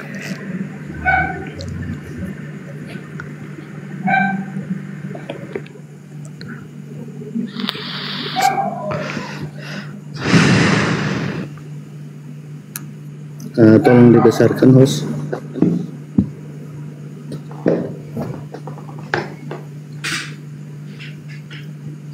Bisa tolong dibesarkan? Ini ketika Abraham berumur 99 tahun, maka Tuhan menampakkan diri kepada Abraham, ya, di Kejadian 18 ya. Kemudian Tuhan menampakkan diri kepada Abraham. Lagi-lagi dia menampakkan diri nih. Nah, pertanyaan saya kan tadi sudah jelas bahwa saya minta kalau emang Tuhan Bang Suma itu sama seperti kami, karena yang saya dengar dari pernyataan Bang Suma bahwa Tuhan itu tidak pernah menampakkan diri kepada siapapun. Bahkan tadi Bang Suma coba ambil untuk bilang Tuhan menampakkan diri kepada Musa, tapi itu kan di perjanjian lama sudah ada. Nah, saya minta yang memperkenalkan Allah ini kan Rasulullah. Nah, itu kita start dari sana. Seharusnya kita start dari sana, mungkin kepada sahabat atau kepada siapa. Setelah start dari Rasulullah itu yang memperkenalkan Allah kepada seluruh umat gitu loh, Bang Suma. Oke. Jadi Allah atau Tuhan yang datang kemudian kepada Nabi Musa atau kepada Abraham melalui perantaraan malaikat, Anda ingin mempersamakan kedatangan Allah itu sama seperti itu dalam kitab Kejadian. Padahal kata ra'ah di situ Allah memperlihatkan atau menyatakan, ya, bukan kemudian Allah itu datang dalam bentuk wujud. Kata ra'ah itu bisa juga diartikan menyadarkan atau menyadarkan Abraham bahwa dia sedang berinteraksi dengan Tuhan. Di dalam Al-Quran surah Asy-Syura ayat 51, tidak patut bagi manusia untuk berjumpa langsung dengan Tuhannya kecuali melalui 3: wahyu, tabir, malaikat. Yang dilakoni oleh Abraham itu malaikat. Coba Anda baca di dalam Kejadian 22 nomor 11. Ya, saya baca di situ. Yang saya tahu memang itu malaikat. Dia datang berupa malaikat. Hanya kan yes, di sini saya ingin tahu, mungkin Tuhannya Bang Suma mungkin ada menampakkan diri, mau melalui malaikat kayak melalui siapa kayak, tapi Tuhannya itu datang dan menampakkan diri kepada mungkin Rasulullah atau sahabat-sahabatnya, mungkin ada tertulis di dalam kitab saudara atau gimana. Qul nazzalahu ruhul qudus. Roh Kudus datang 22 tahun lebih kepada baginda Rasulullah Muhammad sallallahu alaihi wasallam. Itu kalau Anda ingin mengatakan bahwa Tuhannya orang Islam harus datang kepada Nabi Muhammad selayaknya Tuhannya datang kepada Abraham. Ingat, yang datang kepada Abraham malaikat, yang datang kepada Nabi Muhammad juga adalah seorang malaikat, sosok malaikat maksud saya. Jadi gimana dong? Yang datang kepada Nabi Muhammad itu malaikat itu Tuhan atau bagaimana? Atau utusan? Itu malaikat. Itu malaikat Tuhan. Qul nazzalahu ruhul qudus min rabbika bil haqq. Dia adalah Roh Kudus. Malaikat Tuhan. Iya, malaikat kan sama dengan utusan kan? Iya. Ya, utusan. Nah, ini masalahnya bukan utusan, Bang Suma. Loh, lalu yang datang kepada Abraham ini siapa? Ini bukan utusan, Bang Suma. Itu apa? Kalau bukan utusan? Tuhan yang mengambil wujud malaikat itu, tapi Tuhan sendiri. Tidak ada itu, Bang, nggak ada. Tidak ada Tuhan menjelma menjadi bukan Tuhan. Itu tak ada. Di mana dalilnya Tuhan menjelma jadi bukan Tuhan? Di mana dalilnya Tuhan menjelma menjadi malaikat? Bang Suma, tadi saya tunjukkan ini ya, Bang Suma. Mungkin Bang Suma lihat lagi deh. Ini Bang Suma lihat lagi. Ya. Sekarang malaikat itu Tuhan atau bukan? Makanya Bang Suma lihat dulu. Enggak, aku tanya dulu, Bang. Malaikat itu Tuhan atau bukan? Bang Suma lihat dulu. Kenapa di sini ditulis Tuhan? Ya. Dijawab oleh Yesus di dalam Yohanes 10 nomor 34, 35, 36. Yesus yang menjawabnya, jangan saya. Jangan saya, Yesus yang menjawab itu. Iya, kita jangan loncat-loncat dulu. Ada ayat yang Yesus yang menjawab itu, Bung. Yesus mengatakan di dalam kitabmu sendiri, ya, bukankah di dalam kitab Taurat dikatakan siapapun yang datang menyampaikan firman maka dia adalah Tuhan. Begini Bang Suma lihat kalau di sini kalau malaikat maka pasti tulis maka malaikat Tuhan datang kepada Abraham. Masalahnya di sini ditulis maka Tuhan menampakkan diri. Bung, ya? Tuhan menampakkan diri melalui ciptaan. Itu tidak salah. Tetapi bukan Tuhan yang datang dalam bentuk ciptaan. Tuhan menyatakan, Tuhan menampakkan, Tuhan memperlihatkan keberadaannya melalui ciptaan. Itu tidak salah. Tuhan menyatakan keberadaannya, kehadirannya melalui ciptaannya. Itu tidak salah. Adanya malaikat bukti adanya Tuhan. Tetapi malaikat ini bukanlah Tuhan. Coba Anda baca di dalam Kejadian 22 nomor 11 yang saya tunjukkan tadi. Dan Anda baca lagi pengakuan Yesus dalam Yohanes 10 nomor 34, nomor 35, 36. Bukankah di dalam kitab Taurat dikatakan siapapun yang diserai tugas untuk menyampaikan firman maka dia adalah Allah. Tuh, itu jelas itu. Oke, Bang Suma, masalahnya di sini tertulis begitu. Masa saya harus percaya yang tidak tertulis kan tidak mungkin, Bang Suma. Mazmur 82 itu juga nggak disebut malaikat, tapi di situ malaikat. Coba Anda baca Mazmur 82 itu. Iya, saya kan tadi bawakan kejadian mungkin. Iya, Bang Zuma itu sudah menerangkan bahkan malaikat pun bisa disebut Tuhan. Musa disebut Tuhan. Musa Keluaran disebut Tuhan. 7. Keluaran 7 nomor 1. Keluaran 7 ya, ntar saya lihat. Berfirmanlah Tuhan kepada Musa, lihatlah aku mengangkat engkau sebagai Allah bagi Firaun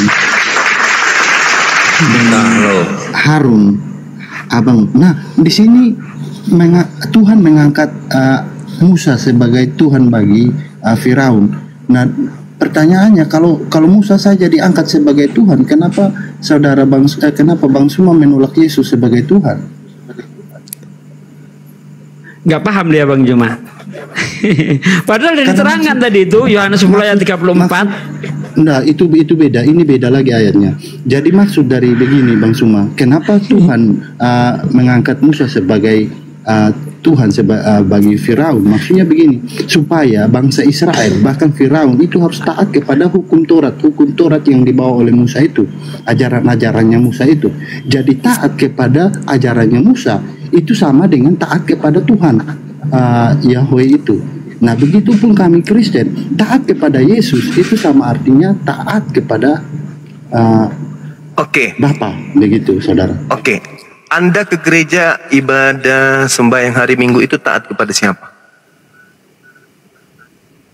Nah, kalau kami masalah hari itu ibadah itu bukan hari Minggu saja. Di sana melekat keseluruhan Bang Suma. Kami pertanyaan saya, Anda ibadah hari Minggu itu siapa yang perintahkan dan Anda taat kepada siapa?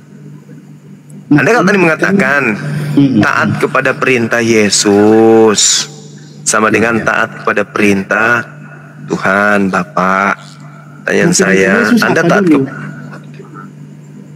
Sabat?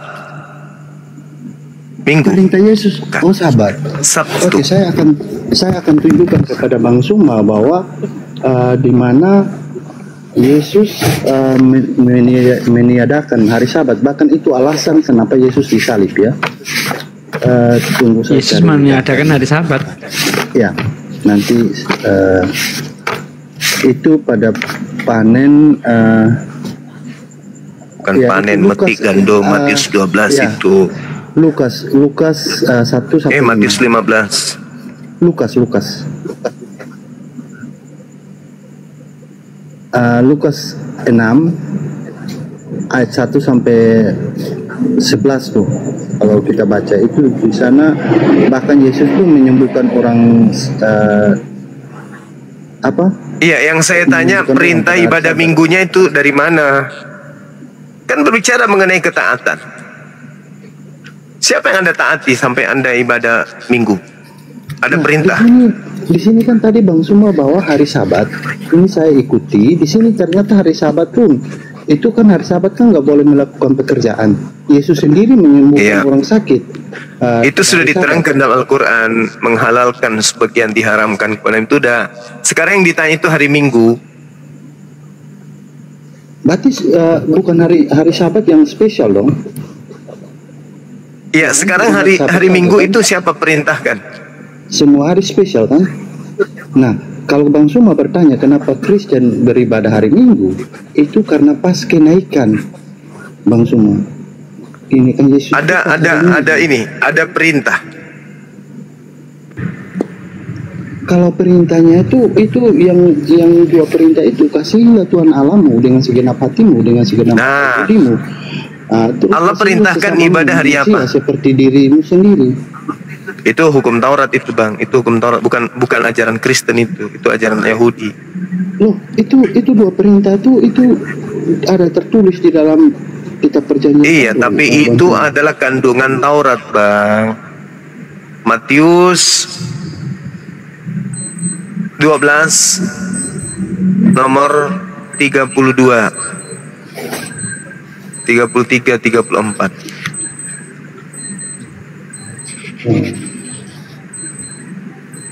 Jadi hukum kasih itu adalah kandungan daripada Taurat. Sedangkan Taurat tidak dijalankan lagi. Bang Suma, berarti kita fix dulu bahwa Allah tidak pernah menampakkan diri kepada Rasulullah dan para sahabat. Itu berarti Allah itu tidak Allah yang Bang Suma percaya itu tidak sama dengan Allah. Kenapa loncat-loncat Bang Pri? Bang Pri kalau diskusi jangan loncat-loncat biar nggak pusing. Sekarang begini, Bung. Sekarang begini. Apakah Tuhannya Yahudi pernah menampakkan diri kepada Paulus? Oh, kan tadi saya bahas tuh tentang Tuhan itu kitab Kejadian tuh kitabnya siapa Bang Suma? Itu Tuhannya, itu orang Yahudi punya. Yang saya tanya, iya, apakah Tuhannya Yahudi pernah menampakkan diri kepada Paulus?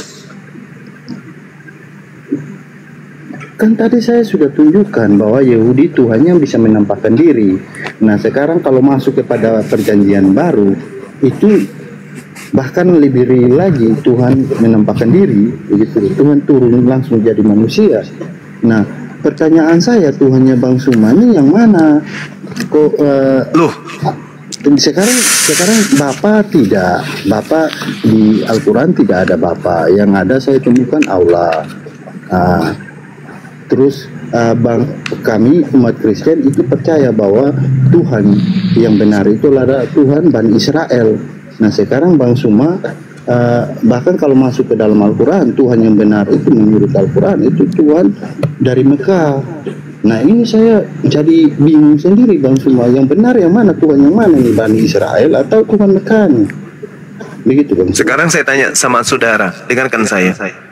Tuhannya Bani Israel itu apakah Tuhan di negeri Mekah atau bukan?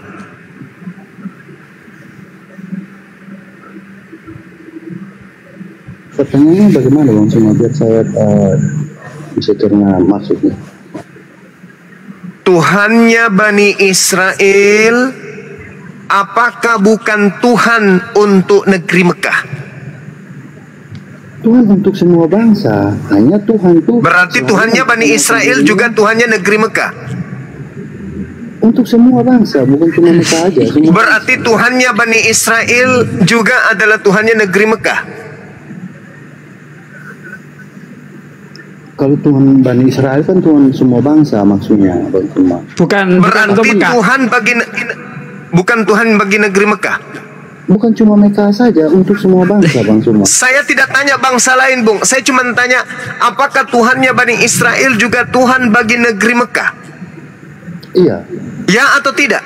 Iya benar. Nah, selesai kita ya. Tapi Tuhan tidak pernah menyampaikan segala sesuatu kepada bangsa lain. Yang datang ke Pulau Patmos itu apa? Yang terbang-terbang itu? Enggak, maksudnya Tuhan tidak pernah menyampaikan firman-Nya kepada bangsa lain, Bang Suma, maksud saya begitu. Lukas bangsa apa, Bang? Nah, kalau kita lihat kan itu tadi saya sudah tunjukkan ya. Enggak, Lukas bangsa apa? Aku tanya dulu.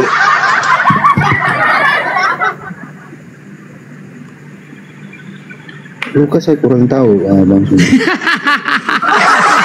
Iya, saya bukan Lukas itu orang Yunani, kawan seperjalanan Paulus, dia tabibnya Paulus. Yunani dia. Lo kenapa hilang? Aduh, memang susah nih orang ini.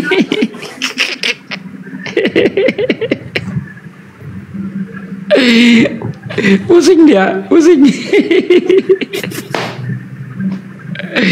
Aduh, lainnya. Ya, jadi saya mau meluruskan sedikit nih Bang Juma. Jadi tadi apa yang dibilang sama Brother Free itu sebenarnya mengenai ibadah di hari Minggu itu, sebenarnya Sabat itu bukan ditiadakan. Hari Sabat itu digenapi. Sabat tetap hari Sabtu, hari ketujuh, hari perhentian. Kalau hari Minggu itu sebenarnya itu kenapa orang Kristen itu ibadah di hari Minggu secara ritual ya, secara ritualitas itu karena memperingati hari kebangkitan Yesus Kristus, bukan hari kenaikan. Tadi Bang Pri juga kurang tepat ya gitu. Jadi hari Minggu itu karena memperingati hari kebangkitan Yesus Kristus, dan kurang lebih di abad ketiga itu disahkan oleh Konstantinopel ya, kurang lebih seperti itu.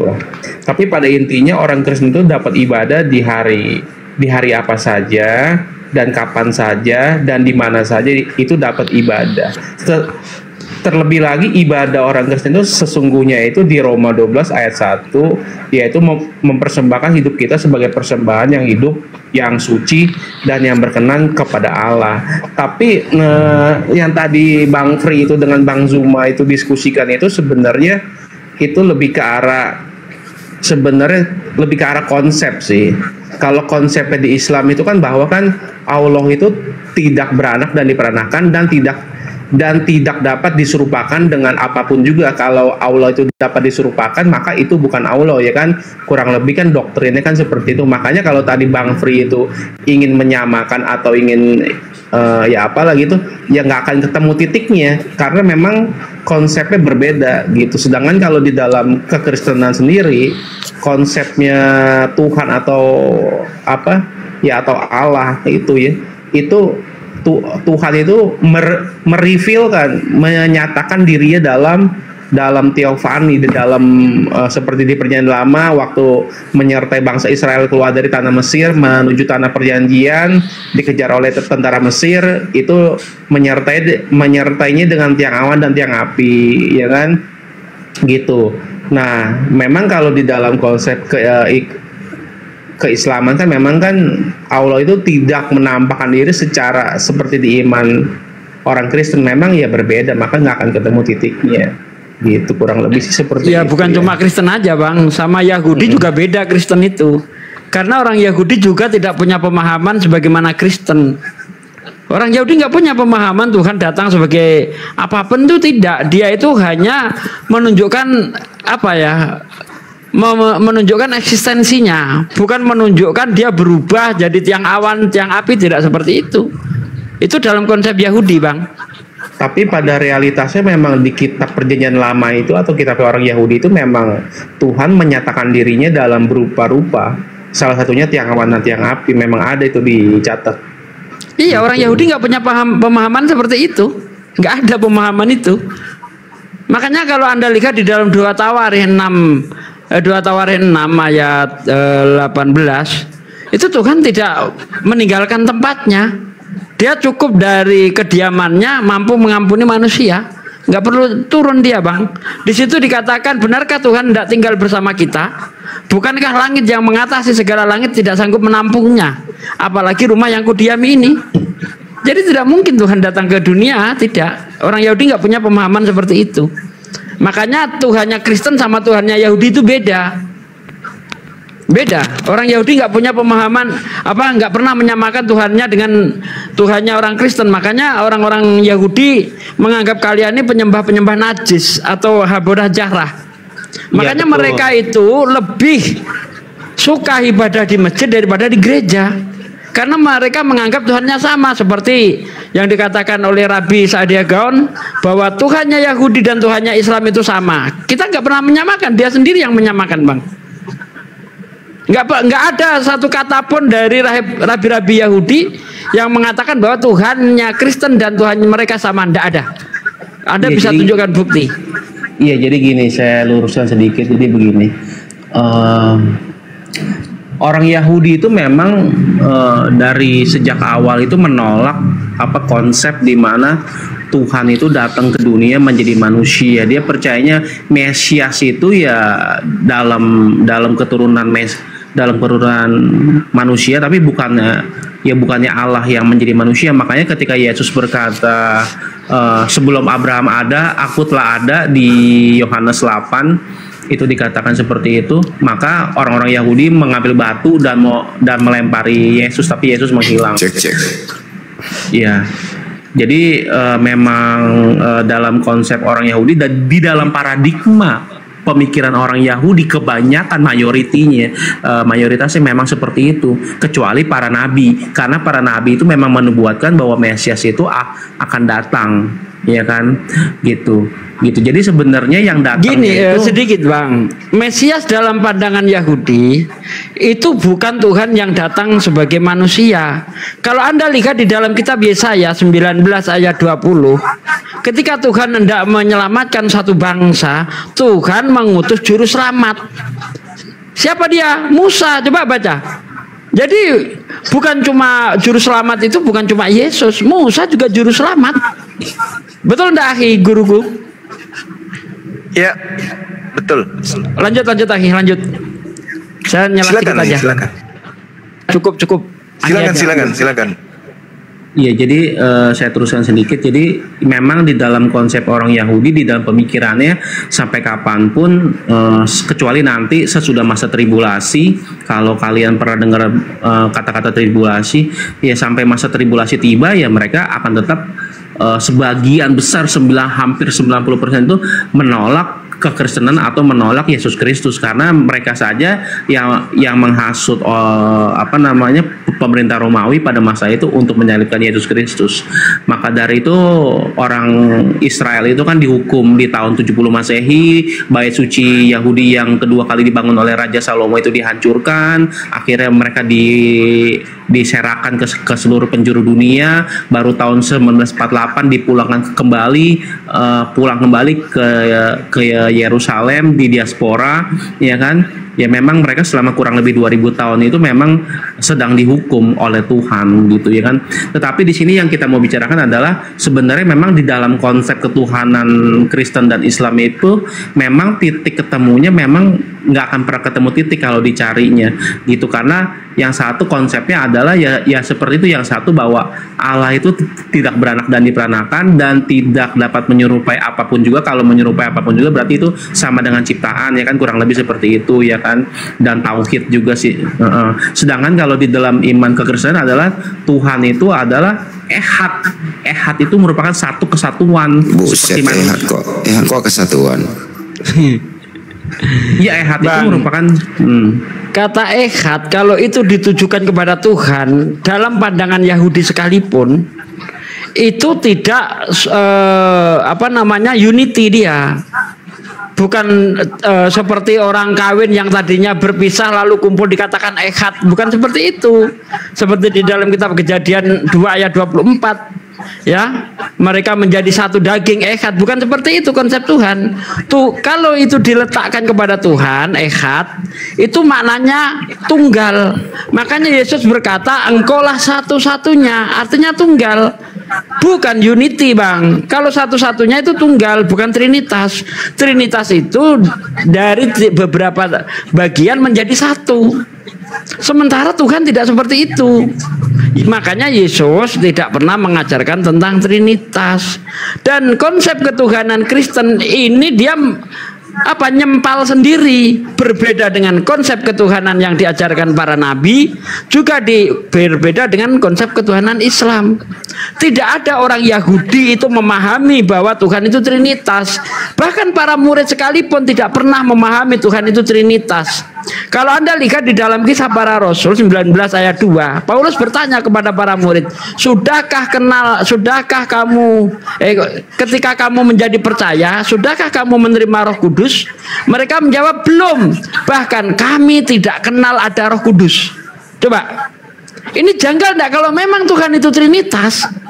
Kenapa para guru mereka tidak mengatakan bahwa Roh Kudus itu adalah Tuhan? Bahkan mereka tidak kenal ada Roh Kudus. Ini membuktikan bahwa ajaran Trinitas tidak pernah disandangkan, tidak pernah diajarkan oleh Yesus ataupun siapapun. Tidak pernah. Trinitas itu hadir nanti ketika Konsili Kalkedon tahun 381 seingat saya. Iya, ya? saya luruskan sedikit. Jadi gini, saya luruskan sedikit ya. Kata-kata tauhid, kata-kata Tritunggal memang tidak pernah ada tertulis secara letterlux di dalam Alkitab. Sama seperti kata tauhid itu tidak pernah ada tertulis secara letterlux di Al-Qur'an. Tetapi di di kitab Yohanes dikatakan oleh Yesus Kristus bahwa barang siapa mau menyembah Bapa, dia harus menyembah di dalam roh dan kebenaran, karena Allah itu roh. Ya kan? Lalu Yesus juga pernah berkata bahwa perkataanku ialah roh dan kehidupan. Artinya adalah Allah itu yang diimani oleh orang Kristen itu adalah Allah yang sifatnya adalah roh atau mahazatnya itu roh seperti di dalam Bang. Oke, saya komentari.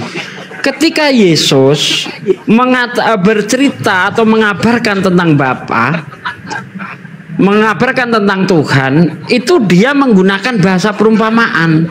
Di mana bisa kita lihat dalam Yohanes 16 ayat 25. Semuanya ini aku katakan kepadamu dengan perumpamaan. Ada saatnya nanti aku akan berkata kepadamu secara terus terang memberitakan tentang Bapa. Jadi ketika Yesus berkata Allah itu roh, itu bukan berarti wujudnya Allah itu adalah roh kayak Casper, bukan.